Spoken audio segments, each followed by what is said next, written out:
Hello, and welcome back to another episode. If you're new around here, this is part 2 to a part 1, which I'll link in there below. And check it out.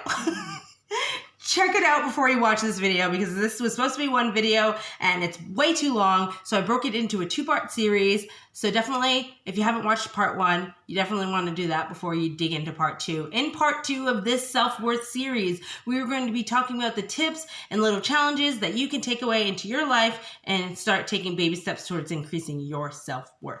If this video doesn't fully flow together, it's because it was supposed to be one video and I broke it up into 2, and I'm re-recording some parts if I don't look the same in the rest of the video. But thank you for bearing with me, and let's get into part 2. How do we do it? What the heck do we do to increase our self-worth? Now, some of these things might be a little out of your comfort zone, but if you aren't new around here, you know I love throwing out my weekly challenges to you guys.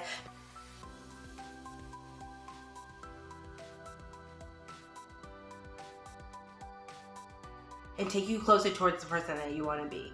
Challenging your comfort zone equals growth. So I will always be the one to challenge you to do the uncomfortable things in your life. It's going to make you a better person. And I am all about helping you become a better version of you. Whatever that looks like, whatever you want it to look like, you get to choose that. Look at me as a friend on this journey to help encourage you and inspire you, empower you, be the example of someone who is taking those steps out of their comfort zone and challenging themselves in their life, so that they can grow and so that they can achieve the things that they want for themselves. You are so worthy of it. You are so capable of it. And I will say it as many times as I need to until you understand that this is possible for you too. My challenge for you this week is to choose one thing to work on to improve your self-worth. So this is just focused on self-worth alone. So choose one thing, and hopefully the tips that I share with you next are going to give you an idea of some things that you can work on, or help you brainstorm some ideas that you can work on, and choose your one thing to challenge yourself, this week to start working on so you can improve your self-worth. And like I said, these are just baby steps, but if there's one thing I learned, it's that taking those steps out of your comfort zone leads to more confidence in life and leads to you feeling better about yourself. So it doesn't have to be big, it just has to be something. So these tips are all things that you can literally start doing tomorrow, this week. Whenever you watch this, you can start literally same day if you want.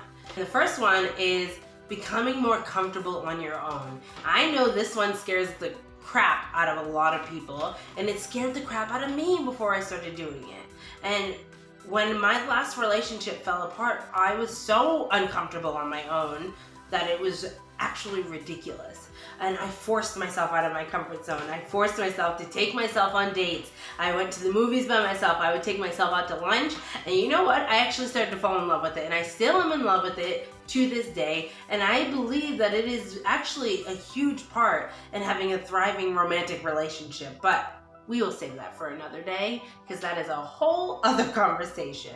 But I just think that becoming comfortable in your own company and thriving in it is one of the most empowering things that you can do for yourself, especially as a woman. So get out there, take yourself on a date. I'm not just talking about like go get your nails done by yourself. Like, yes, if that's uncomfortable to you, by any means go do it. But a lot of women will go and get their nails done and go and get their eyebrows done. But I'm talking about the things that's slightly more uncomfortable than that.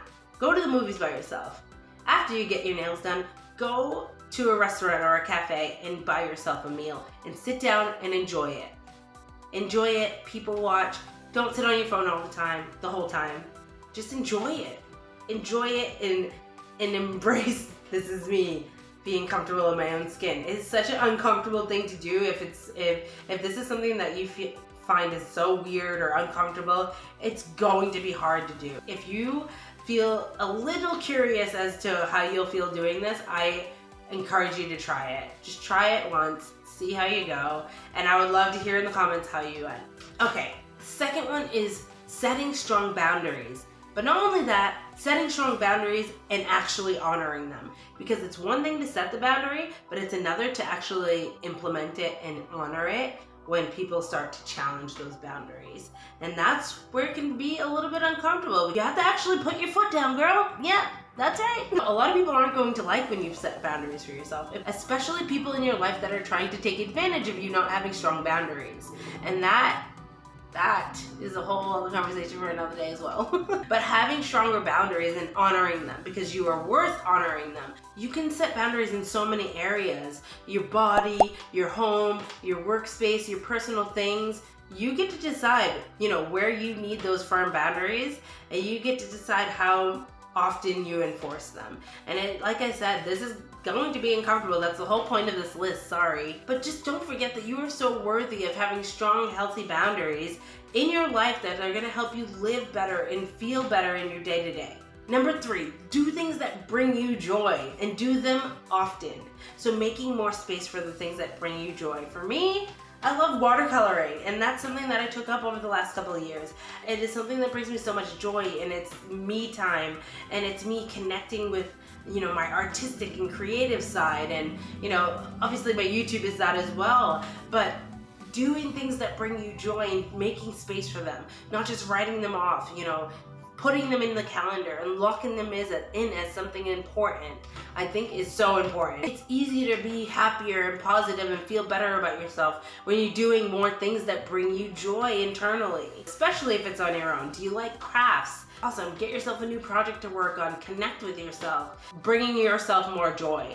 And taking ownership and saying, like, I'm cutting out time for joy in my life because I'm worthy of living a life with more joy. If you love reading but you don't make time for it because life is crazy, make time for reading. If it's once a week for 10 minutes, get yourself your favorite drink, sit down in a little cozy nook and just sit down and read. If that's all you can do, bring yourself out to a bookstore. Bring more joy into your life. Explore new hobbies, try old ones. Sit down and write all the things that you used to do for fun that you might have stopped doing because life got busy, and really start figuring out how you can start fitting them back into your schedule again.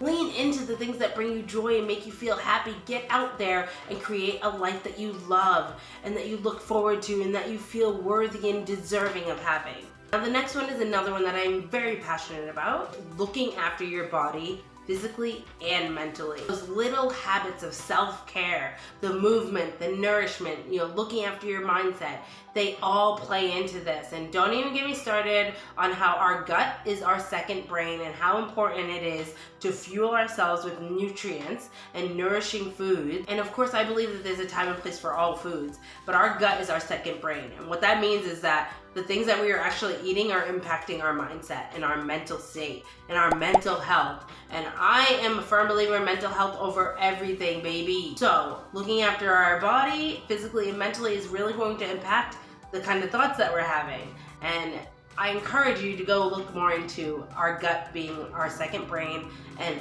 the foods that we eat, how it impacts our mental state, because it actually is mind-blowing. All these little things of movement, nourishment, mindset, taking small steps in those areas goes a long way in how we feel about ourselves. To me, these are small little acts of self-love because you're looking after yourself mentally and physically because you feel worthy of feeling great. You feel worthy of looking great. You feel worthy of thinking great things about yourself in the world and the people around you. To me, it really does connect right back to our worth and what we feel like we are worthy of and deserving of. When you're looking after yourself and you're doing it from this space of, I am so worthy of feeling amazing in my body. I am so worthy of looking amazing in my body. Whatever that looks like for you, don't come for me. And feeling great and thinking great and just thinking happier thoughts. Of course we all have our down days, and this is not a channel that's meant to be promoting sunshine and rainbows all the time, because I have my dark days too. I'm feeling down. I allow myself to feel those feelings first and foremost because those feelings are valid, and I allow myself to process them in the way that I need to process them.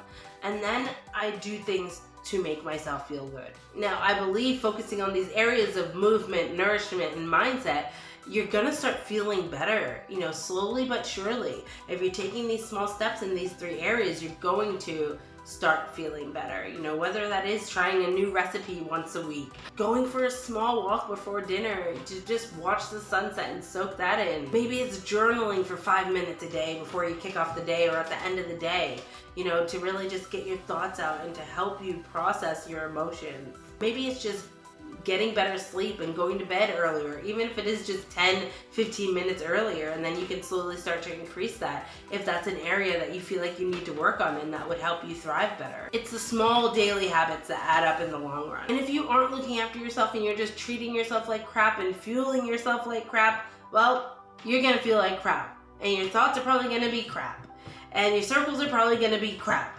You see where I'm going here? It all connects together. So know that you are worthy of feeling great and amazing in your body, inside and out. Start taking the steps to live into that. Another thing you can start trying out is affirmations. It's no surprise that us humans, we tend to think negatively a lot. Okay, so I read something the other day, and I'm gonna read it here because I'm not gonna remember it all, but it said the average person has about 12,000 to 60,000 thoughts per day. Of those thoughts, 80% were negative, and 95% were repetitive thoughts from the day before. So what does that mean? That means that we are constantly thinking negative thoughts, and then the next day we're thinking the same negative thoughts that we were thinking the day before. So we're just basically living with this negative thought wheel on repeat, and it's up to us to really redirect that wheel and start thinking more positively and start thinking thoughts that are empowering to us and make us feel worthy and deserving of a great, beautiful, thriving life. So doing things like daily affirmations or journaling, or even start small with once a week and 10 minutes, you know what I mean? Just start small. But doing these kind of things can really help us shift that internal dialogue and to start focusing on healthier thoughts. And let me tell you, as someone who is constantly working on their self-worth, it is such a good feeling to look back and see all the progress that you've made and to say, you know, 5 years ago, I would have never done that, but here I am rocking it. So remember when I was talking about the comparison game and being in constant comparison mode and literally doom scrolling, and you put your phone down and you just feel like crap because you just spent the last hour tearing yourself down? This is going to play directly into that, and that is surrounding yourself with uplifting circles. And I know that can sound like so cliche sometimes, like find people who support your dreams or whatever it is, but it's so true, because if you're in environments that are tearing you down or telling you that you don't deserve this or you're not worthy of this, even if it is very subtle and you don't even realize it's happening, I encourage you to check your environment and see how you feel around certain circles and certain people. And a big thing for me in doing this was like, how do I feel when I'm around certain people?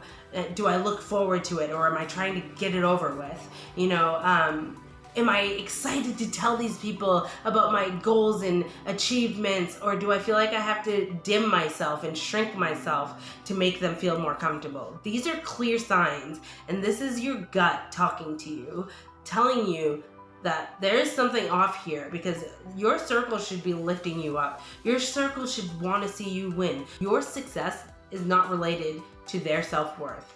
And really just being aware of if your circles are projecting their own insecurities and their own issues with self-worth onto you, and is that impacting your own self-worth? So do an evaluation of the circles that you're in, and really just start surrounding yourself with circles that are going to lift you up, help you feel better, and just empower you to step into your worthiness, step into the life that you are deserving of. And when I say surround yourself with uplifting circles, I mean online and offline. So maybe your challenge this week is to go and do a little audit of your social media, or evaluate the next time you go out to brunch with your friends. How are you feeling? Like, I feel like we already know the people in our life that make our gut go off and make those red flags go off. We already know who they are. Sometimes you just need a little reality check that just helps you limit your exposure to those people. And that is your own journey to take. I am still taking those journeys myself. They seem never ending sometimes, but it is what it is. You know, a good exercise might be to sit down and write how you want to feel when you're spending time with people online and offline. And then sit down and think about how you actually feel when you're spending time with people offline or online. Think about how you feel after you spend an hour on social media. And if that's not a good feeling or not the feeling you want to be feeling, then I encourage you to fill your feed with people that make you feel the way that you want to feel about yourself. And that is up to you to take ownership and control to do. No one else can change your feed or change your environment for you. It's going to take work. It's going to be uncomfortable. It's not going to be simple, but what you gain from it will be worth it. And I just want to say, as with anything, change takes time. So please, please, please remember to give yourself grace on this journey. It's not going to happen overnight, but as I say, consistency is key in all that we do. So keep going, keep trying, keep putting your best foot forward, and keep fighting for the version of yourself that you want to be, because you are so worthy of it. And that brings our one video, 2-part series to an end. Thank you so much for bearing with me through these technicalities of creating 2 videos out of 1. I hope you found value out of this. If you did enjoy this video, please let me know by hitting that like button below or leaving me a comment down below. And in the meantime, check me out over on Instagram. I would love to hear from you, and I will see you next week with a fresh new episode.